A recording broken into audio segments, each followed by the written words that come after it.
Okay,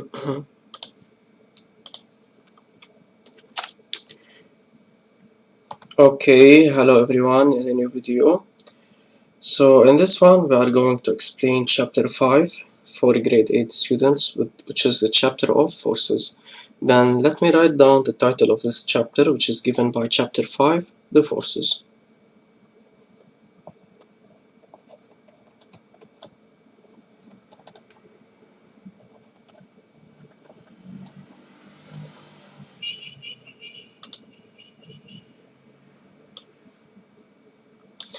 Actually here what I'm going to do is I'm going to explain chapters 5 and 6 directly together since they are very related. So actually here the title must be chapters 5 and 6, so usually I explain these two chapters together. However, I will just name this chapter to be chapter 5, okay? And let me start directly by the first section, which is the classification of forces.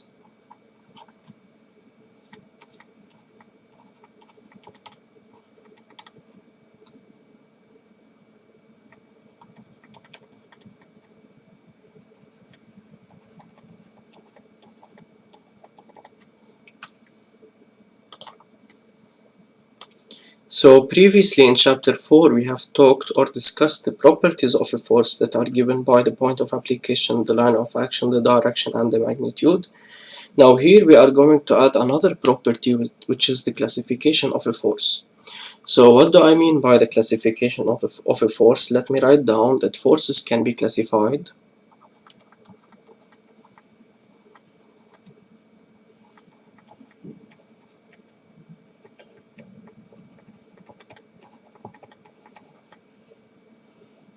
into.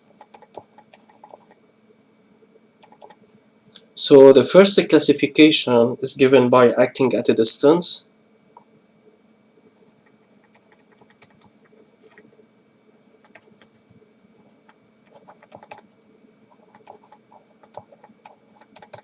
And the forces that only act at a distance are given by the weight.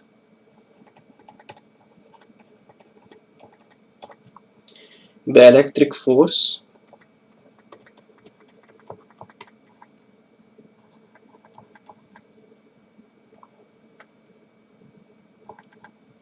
and in addition to that we have the magnetic force.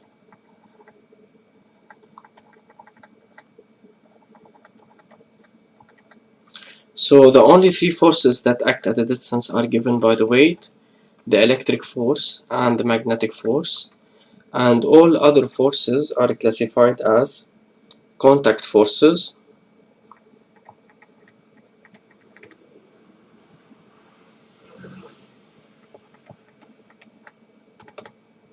so all other forces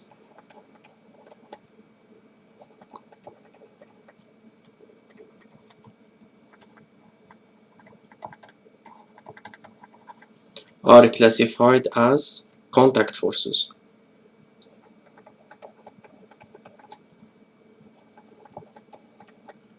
For example, we may say the tension,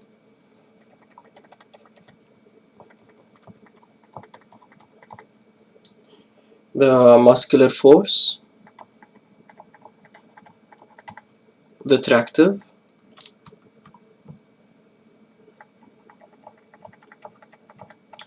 etc.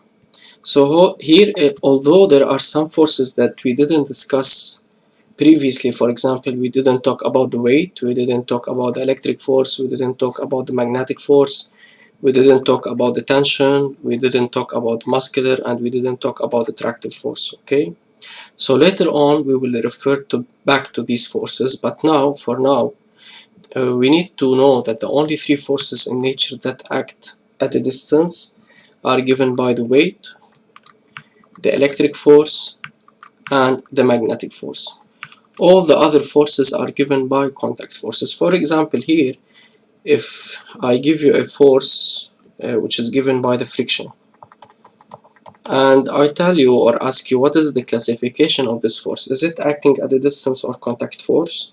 Then in this case you need to ask yourself, is this friction force weight, electric force or magnetic force? No, it is not one of these.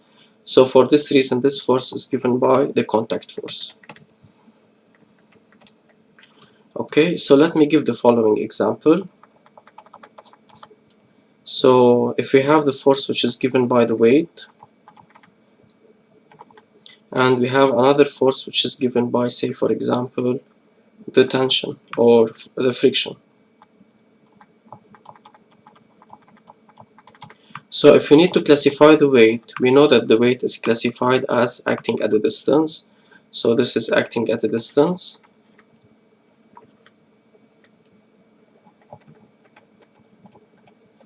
What about the friction? What's the classification of the friction? Is it acting at a distance or contact force? So notice that the friction is not the weight, and it's not the electric force, and it's not the magnetic force. Therefore, the friction is classified as contact force. Now the weight is the force due to gravity, the electric force is due to charges, the magnetic force is due to magnets. Now let me move to the other section, and let's first discuss this force, which is the weight, which is the force due to gravity.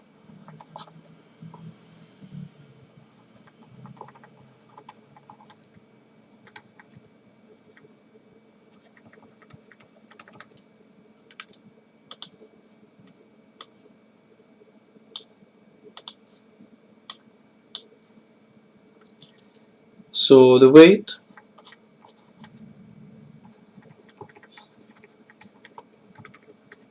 is the force exerted by Earth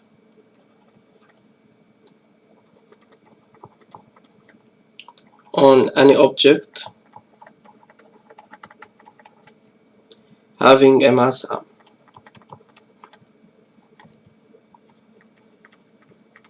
Therefore, let me say any object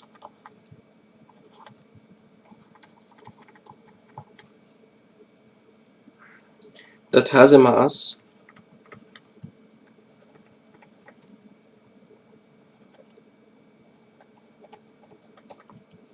will be directly subjected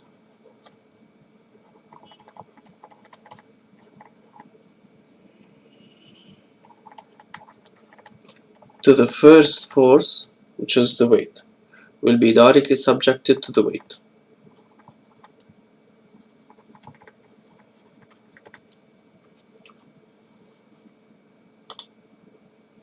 Okay,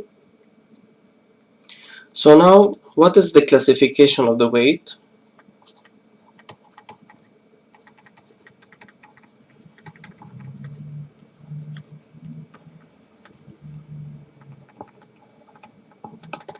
So notice that previously we have classified the weight as force acting at a distance.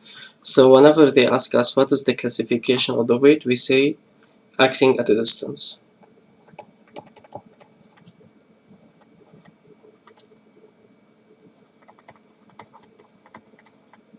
And now we are interested in listing the properties of the weight, which is the point of application, line of action, direction, and the magnitude.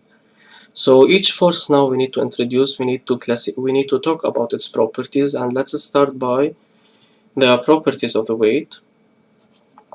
Properties, or this is known as the characteristics of the weight.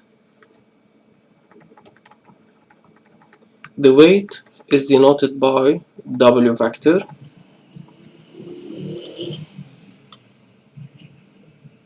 and the properties are given by the point of application,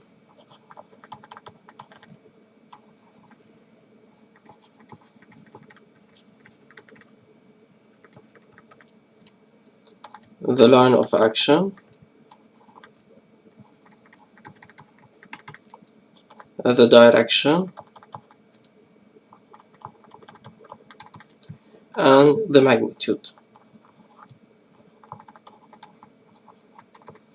Okay, so in order to determine these properties, let me consider the following scene in which we have a ground. So this is the ground, And here we suppose that we have an object which is given by a solid S,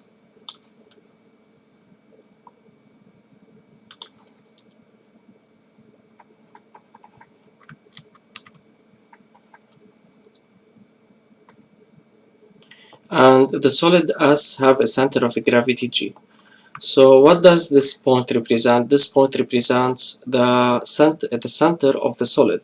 So for example, if you are talking about a square, then the center of gravity or the center of mass will be the center of this square. So I repeat, what does this point represent? This point represents the center of gravity of G, which is the point in the middle. Okay. Now let me represent the weight. We know that because now S is, so this is the ground. So now the S will fall to the ground. Because S is falling to the ground, so we need to explain the motion of S by a force exerted by the earth on the solid, which is vertically downward like this. So this is the weight W. How do we know that W is like this? Because we know that the solid S will fall vertically downward. Why the solid S is will fall vertically downward? Because due to the action of the weight, which is vertically downward. So any object having a mass m will be subjected to a force which is the weight, which is vertically downward. So notice that in this case, we know that the point of application of the weight is the center of gravity G.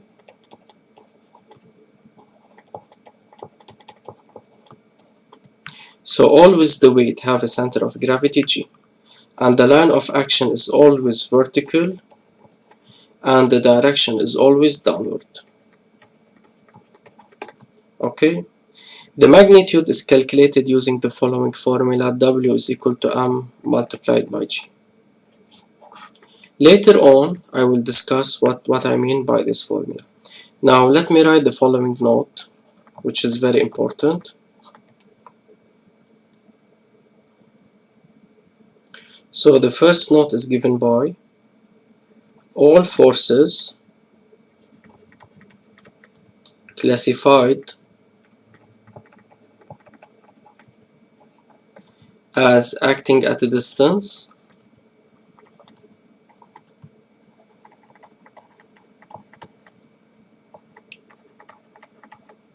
have the point of application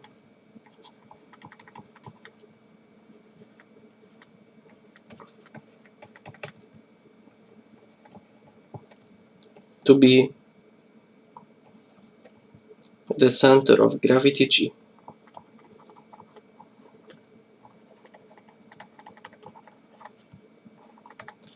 Okay, so what does this note means? How do we know that the point of application of W is the center of gravity G? Simply because since we have classified the weight as acting at a distance, then its point of application will be the center of gravity G. Okay, so I repeat, all forces classified as an acting at a distance force, then the point of application is the center of the point of application to be the center of gravity G. Have the point of application which is the center of gravity G.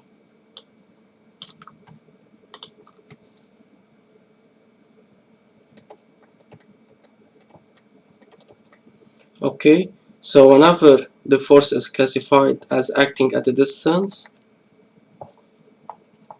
then the point of application will be the center of gravity G. Okay, so what is the point of application of the electric force? Because the electric force is classified as acting at a distance, then the point of application will be the center of gravity G. Since the magnetic force is classified as force acting at a distance, then the point of application will be the center of gravity G. Okay. Now the second note I want to write: always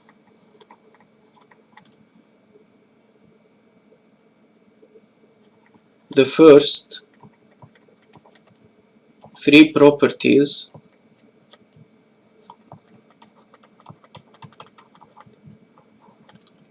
of the weight that are given by point of application,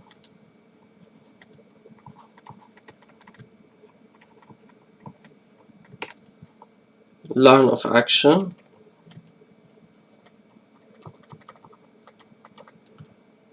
the direction will not change,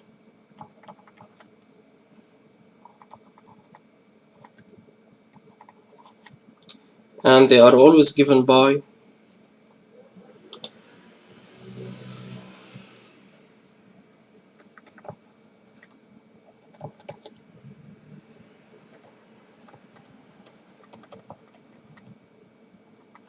center of gravity G,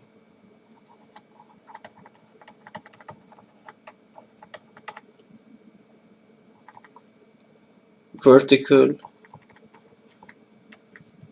and downward. Now let me move to the next section, which is the magnitude of the weight, which is this formula.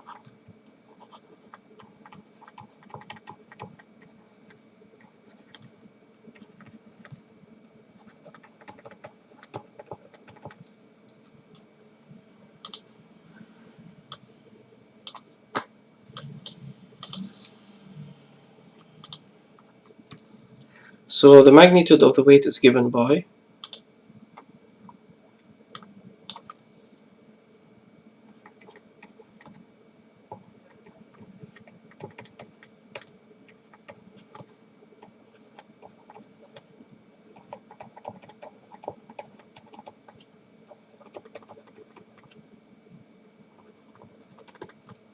weight is equal to m multiplied by g.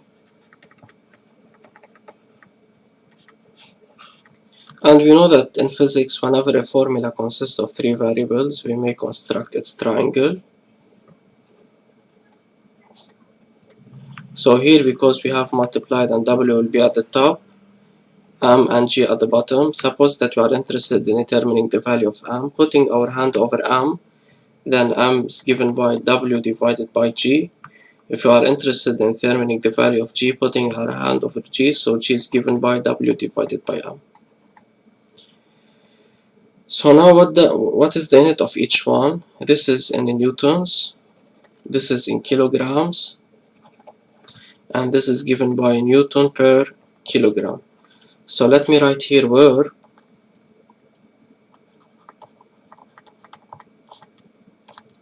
W is the magnitude of the weight,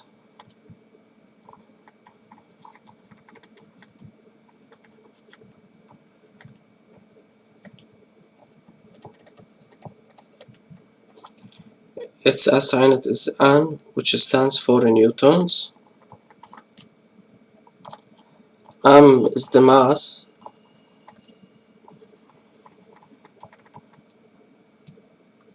of the object.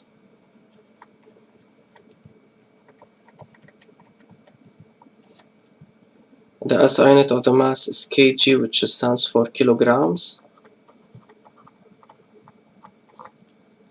G is the gravitational field strength.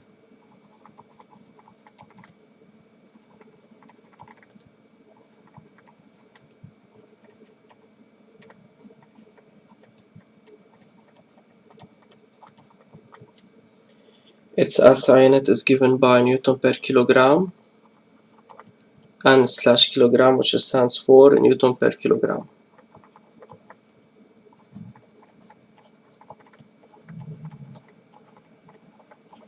Okay.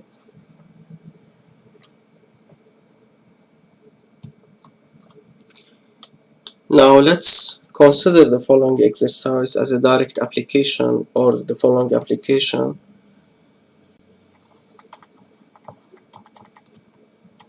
that reflects what I have just explained. And let me say, given an object S,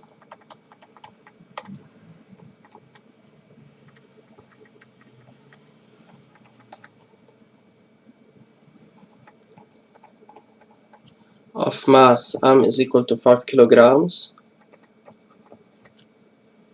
falling freely in space,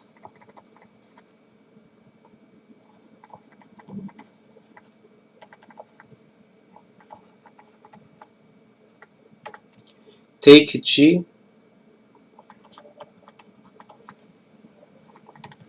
is equal to 10 newtons per kilogram. So let me draw it here.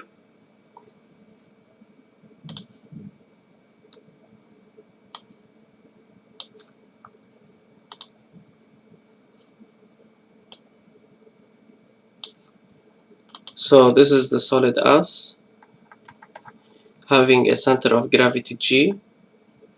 This is the ground.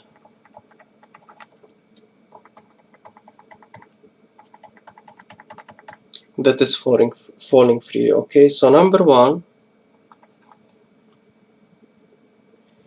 classify the weight acting on us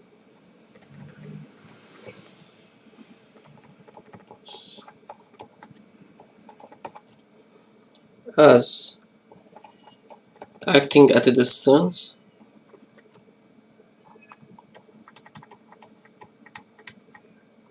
or contact force.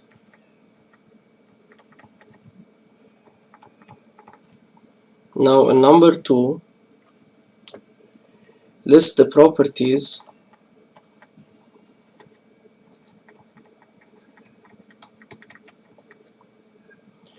of the weight W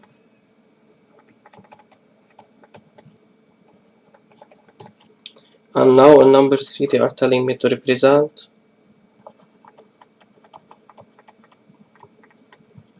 W using a scale of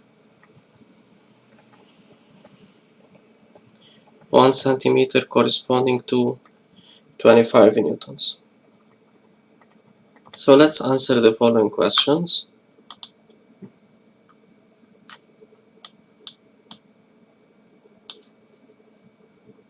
Let me answer them in blue.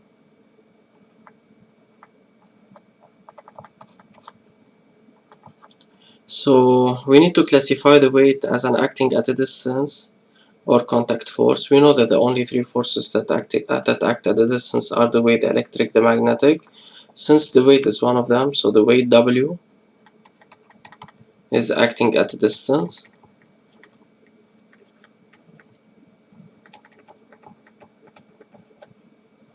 Now in number two they are telling me to list the properties of W.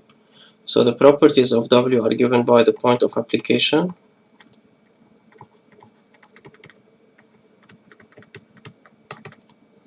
line of action, direction,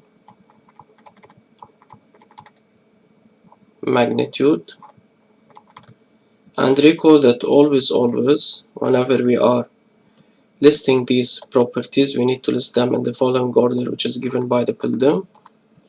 Okay, so what about the properties of W? Now if we refer back to this note, I have mentioned in a very clear way that always the first three properties of the weight, the point of application, the line of action, the direction will not change. They are always given by the center of gravity G, the vertical, and downward. So we can directly say that the point of application is the center of gravity G,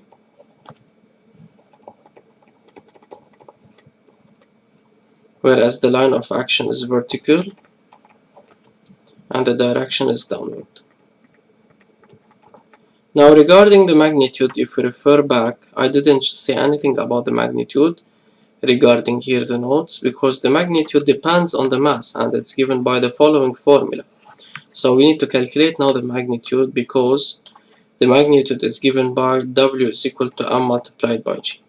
And here let me say the following remark. Since we are talking about the magnitude, we must not place a vector over W, because this is a number and not a vector, because recall that magnitude is, for example, given by 10 newtons, 20 newtons, 30 newtons, so it is a number. So it's completely wrong to represent a vector over W. So in this case, the value of M is given by 5,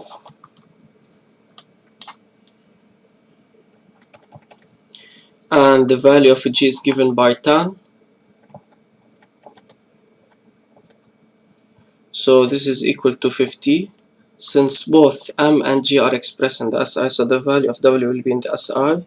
Since W is a magnitude, then it will be in newtons. Then W is equal to 50 newtons. Now after that, in number 3, they are telling me to represent W, and by represent it means that we need to draw. And this can be done by using a scale. The scale is given by each 1 centimeter corresponds to 25 newtons.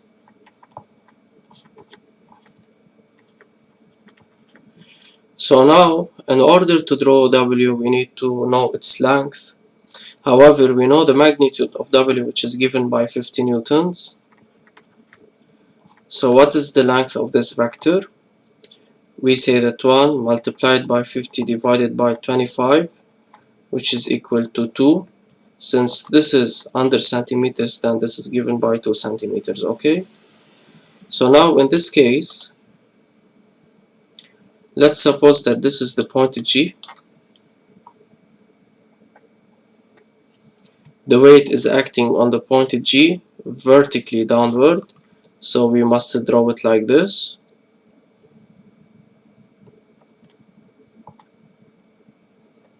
This is W. The length of this vector is given by 2 centimeters, corresponding for 50 newtons. So that's it for me in this video, guys. In the next part 2 of these chapters, we will solve more applications and continue the explanation.